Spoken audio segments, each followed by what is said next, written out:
And so yeah, I'm not coming at this from the standpoint of someone who hates Return to Arkham and loves the originals, or hates the originals, loves Return to Arkham. I'm coming at this, I think, from a pretty objective view, but obviously there is going to be some bias in that. But basically, I want to start off with the gameplay, because I think the gameplay is the most important part of any video game. I'm very staunch on that. I do believe that a good game can be graphically not very good, but have great gameplay, and it doesn't matter. Like, I don't think graphics are the be-all and end-all, but gameplay-wise, I think the Return to Arkham ports are very good in that they don't mess around with the gameplay of any of the games. Arkham Asylum, specifically, is very good in that it doesn't change anything, even all of its jank and all of its unresponsiveness at times, and basically everything that makes Arkham Asylum Arkham Asylum. The Return to Arkham port is really good because it doesn't mess with that. It keeps that jank intact, and I think that's what makes Arkham Asylum. The fact Batman can hit two enemies and the throw mechanic and everything, it's just great that it kept it all intact. And so for that, I think they are really good. Arkham City, again, like, I've got no problem with the gameplay in that. I think the gameplay is basically the same. There's no difference. There's no different upgrades. There's no added features, no features taken away. And so I think for that, if you're just looking for the Arkham experience, I don't think there's an issue. And I think the gameplay is great. All the characters feel the same. Robin, Catwoman, Batman, Nightwing, they all feel the same. And that, for me, is a very important part of the Arkham games, because I feel like if they'd have changed that, then this video would be completely different. But they didn't change it, so I like the fact they kept the gameplay. I also think that the games are great total packages. Now, what I mean by that is Arkham City specifically. This does apply to Arkham Asylum a little bit with the Joker DLC, but Arkham City specifically comes with all of the DLC. Like, you buy Return to Arkham City, you're getting the whole package, and I think that's great. I think that's a really good thing, because I think if they'd have charged extra for already paid DLC, I think they'd have had a lot of issues on their hands, but they didn't. And I think apart from winning a bit of community love, I think that's a really good idea, because again, you don't want to alienate people from the DLC and from the total package. Something I do have a slight issue with is the Catwoman DLC, because I had a few comments on the last video saying that the Catwoman DLC was originally in the game, and I genuinely didn't know that in Batman Arkham City. I thought it was a DLC. I knew it was made alongside the original game, but I didn't realise the intended experience was the Catwoman DLC with it. But a part of the game that really annoys me is that you can't toggle it on and off. And I think that's a bit of an issue, because for me personally, I know for a lot of people, their original Arkham City experience was without the Catwoman DLC. And me personally, I'm not a massive fan of Catwoman in the Arkham games. Like, I like her as a character, I just don't really enjoy playing as her very much. So when it kind of takes you out of Batman's story and puts you into Catwoman's, I can often find it a bit annoying. Like, not to the point where I'm sat there fuming over it or like getting angry, but sometimes I just want to play through Batman's story, and that you could do that in the originals because you could just uninstall the DLC. Whereas in Return to Arkham, you have to play through it. And so I think that is a slight issue, but again, it depends on what you want. For me, I do like the Catwoman DLC, but often I do just want to play Batman's story. And sometimes I'll want to go back to the Catwoman DLC, so I'll play it. And for me, it's a bit of a toss-up, because the intended experience is the Catwoman DLC, but sometimes you don't want that. And I feel like a lot of people would agree with me in that, in saying that sometimes you just don't want to play as Catwoman, right? You're playing Batman Arkham City, you want to play as Batman. And I think that's one issue with the whole total package thing, is you can't toggle it on and off, and that would have been a really cool feature. That would have saved a lot of uproar, because you could just do what you want. Because sometimes I want to play through it, sometimes I don't. So having that toggle would have been really nice. I can see why they didn't, because again, the Catwoman DLC is supposed to be in there. It is a part of the main story, and you can't explain a lot of things without the Catwoman story. But again, most people's original playthrough was without it. I know me, I didn't get the Catwoman DLC for a while because we didn't have Xbox Live, so I couldn't buy it. So again, that would be nice, but that's more of a personal thing. But another pro I have is enhanced lighting. I think the lighting in these games looks so good. Like, honestly, 10 out of 10. There is a con coming up later which kind of counteracts this, but just know that as a whole, I think the lighting in both City and Asylum, but especially in City for me, is so good. The neon billboards, the Ace Chemical sign just looks so good. Like the Maxi Zeus sign, again, looks amazing. And there's so many parts of the game which are enhanced by that lighting and by the sort of next generation, or I guess again last generation, which is still so weird to say, like last generation hardware, that I think it does enhance the visuals of the game. And I think visually, especially Arkham Asylum, does look a lot better, but I don't think that's quite a good thing. And this is where we get into the cons. Now, Arkham Asylum, for me, the original will always be the creepiest. I think Arkham Asylum's atmosphere comes down to that creepiness and the aura surrounding the asylum, the haunted aspect of it.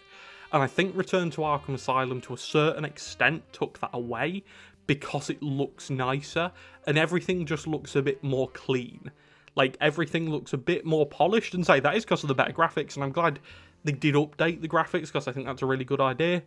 But for me, I think Arkham Asylum looked better when it was older. And I know that, again, this is entirely opinion-based. Let me know what you think down below, because I said in the last video that I think older games tend to look scarier, and that's something that I know a lot of people didn't agree with. But what I mean by that is, if we take Batman Arkham Asylum, for example, Arkham Asylum, the original version, is so much creepier because it's less polished. I think that's what I was trying to say there. I think the Return to Arkham Asylum looks great. Like, visually, it looks great. But I think it definitely loses that edge of fear factor because it does look slightly cleaner. It looks slightly more polished and slightly more up to date. And that's not a bad thing. That definitely isn't a bad thing. If you want that, if you want the updated visuals, great.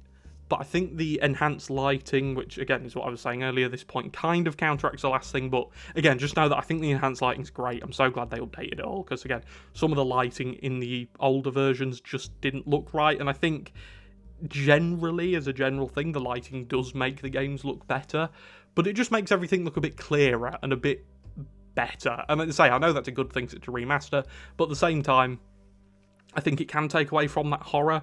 I always think about the skybox in Arkham Asylum and sort of the sort of orangey, huey lighting around the buildings. I think the original does that so much better, and that just looks so much creepier. And the remaster doesn't do it badly. I don't think it does it badly at all. I just think there could have been a different way to go about it. And someone actually did say in the comments, and I really agree with this, they should have put the graphics toggle from the Halo Master Chief Collection. Now, for anyone who doesn't know what any of those words mean, in the remastered Halo games, in the Halo Master Chief Collection, I think it was the back button on Xbox. If you press that, you could toggle graphics mid-game from the original to the new version, and that would have genuinely just solved all of this. If that existed, if that one feature existed, this video wouldn't exist, because I think it's such a good idea, and whoever at Microsoft decided to put that in the Master Chief Collection deserves a raise, because that is a stroke of genius. I think that's amazing. I think every remaster or remake, because I know there is a slight difference, I can't remember what it is, but every remaster or remake should have the option to do that, because a lot of people play the games because they're on the current gen console. Like, I know a lot of people, again, in the comments were like, you've slandered Return to Arkham City, but for a lot of people that's all they can play, because maybe they've only got a PS5, maybe they've only got the Xbox One. So again, it comes down to accessibility, and I think the accessibility of the games is great. I think any way that anyone can play the Arkham games is great, and I don't look down on someone for playing Return to Arkham, because I've played them. All of the Arkham content on this channel that has been Arkham Asylum and Arkham City, all of the footage has been Return to Arkham. And that kind of leads me into my next point, which is a very creator-centric point. So if you don't make content on the games, this doesn't matter. But for me personally, obviously who creates content on the game, this is a big thing. And that is, when I did my Arkham Asylum retrospective, which is, I think it's like the second highest viewed video on this channel, and I'm really grateful for that, like, because I think that video is really good. But one thing that not many people mentioned it, and I'm surprised looking back on it, is that all of the footage in that was from Return to Arkham. So I did a retrospective on Arkham Asylum, but used Return to Arkham footage, which I know sounds really redundant, and it is and it isn't, because again, I think there's enough differences, and enough different things within those ports of the games where a lot of my points might have not entirely lined up. Like, for example, again, the atmosphere. The atmosphere is different. I don't care what anyone says. The original Arkham game, for me, is so much creepier. And again, I don't know whether that's down to the worse graphics or it's less polished, or I don't know. I can't put my finger on it. But for me, the original Arkham game is so much creepier. And so when I was using Return to Arkham footage, I just don't think it hit the same. If that review and that retrospective was on Return to Arkham, that's a different story, but it wasn't. And a lot of people do see them as different games, and I kind of understand that. So going forward, for example, for the Arkham City retrospective that I'm working on, which is going to be the best video I'll probably ever upload. The script is amazing, and yeah, I'm really looking forward to uploading that. I've actually gone out and bought an Xbox 360 back after like a decade of not having one, playing Xbox One, to get Arkham City footage as it is, because for me, Arkham City's remaster is so poor. And this is where a lot of the criticism from me comes from, because I think Arkham Asylum's port genuinely isn't bad. Like, Arkham Asylum's port, for me, if that got released by itself, is a good 8 out of 10. Like, I think it's really good. As far as ports go and remakes, I think it's really good. My only issue is Batman's face is a bit strange, and a few of the characters' faces look a bit strange, but that's not really something I particularly care about, because you don't see their faces very often. But Arkham City's remaster is where, for me, the main issue lies with Return to Arkham. And again, this is all vanity. This is all visual stuff and technical stuff, which if you don't care about and you only want to play it for the gameplay, go ahead. Like, I'm not going to be like, no, don't play it, because why? That's stupid. I think everyone should play the Arkham games at least once in their lives. But, like, so again, I've used these examples in the last video, but I'll use them here for anyone who didn't watch that. So in one playthrough I did, Penguin didn't spawn in the museum. He just didn't appear. So when I was jamming his gun, again, he just wasn't there. Batman uppercutted the air. Why? I don't think that ever happened in the original port. The door into the League of Assassins house under Wonder City didn't spawn in, so I could walk through the door, but I couldn't go any further than that. It was really strange. I'll put the footage on screen, so I can't really explain it. Textures don't load in, which for me is so annoying. And I know earlier I said I'm not like massively bothered about visuals, but it's to the point where you can tell the game is good looking, but they clearly didn't polish it, and that's an issue for me. A game not looking the best because it's old or because it's not supposed to look the best isn't an issue. What is an issue is lazy work, and I feel like Arkham City is lazy work, because the game at points looks amazing. Like, it looks so good. And then at other points when you're gliding around the city and the snow is a flat texture, or the ground is a flat texture, it's like, well, okay, that's just lazy, isn't it? That's just not polishing the game. And I appreciate, again, I'm not a video game designer. I don't know anything about it. They obviously had deadlines to meet and CEOs to appease, and so I guess there is some level of leeway that can be given. But at the point where things just aren't spawning in, or certain aspects of the game don't work as intended, then it becomes an issue. And that's basically what my complaint comes down to for Return to Arkham, is Return to Arkham City. Most of this is levelled at Return to Arkham City. Because I don't think Return to Arkham Asylum is bad. I don't like to slander that, because it's unjust. I don't think it deserves it. Return to Arkham City for me is just lazy. It's just unpolished. And again, if that's all you can play, fine. Like, I feel like I'm coming across here as a bit, I don't know, like accusatory, like, oh, how dare you only play that? Like, you don't even play the real Arkham. It's like, that's not what I'm trying to come across as, and I feel like I have a bit here, so sorry if I've come across as that. Say, this is completely unscripted, as you can probably tell. But I do feel like Return to Arkham City isn't the best experience to play Arkham City. I feel like if you can play the originals and go off them, because, again, Return to Arkham City is so unpolished and so broken to the point where, yes, it's playable. Like, I've been playing it for 10 years now, but when you start to notice these little visual issues and these little technical issues and the frame rate drops, and it all just piles on top of each other to the point where you're like, wow, okay, this is really, really not good. And again, Another few issues that have just popped into my head. In the Harley Quinn's Revenge DLC in Batman Arkham City, Harley Quinn's podium she stands on at the end of the DLC when Batman fights her doesn't spawn in. The bomb she uses to explode the steel mill doesn't spawn in. There's a detective mode thing on the door, and it happens with gargoyles a lot. Gargoyles will still be glowing orange after you've come out of detective mode. And it's just simple stuff like that which make me think, like, they were so close to making them really good, and so close to warranting praise for Arkham City, and they fumbled it. And for me, again, that's just really annoying as someone who really appreciates Arkham City for what it is, and doesn't appreciate Return to Arkham City's attempt at trying to be the original, or trying to upgrade the original. Because at the end of the day, it isn't an upgrade, it is a downgrade. And I think a lot of people would probably agree with that. And say a lot of people have, like, really staunch sides on this, like, I only play Return to Arkham City, or I only play normal Arkham City, or Arkham Asylum, or whatever.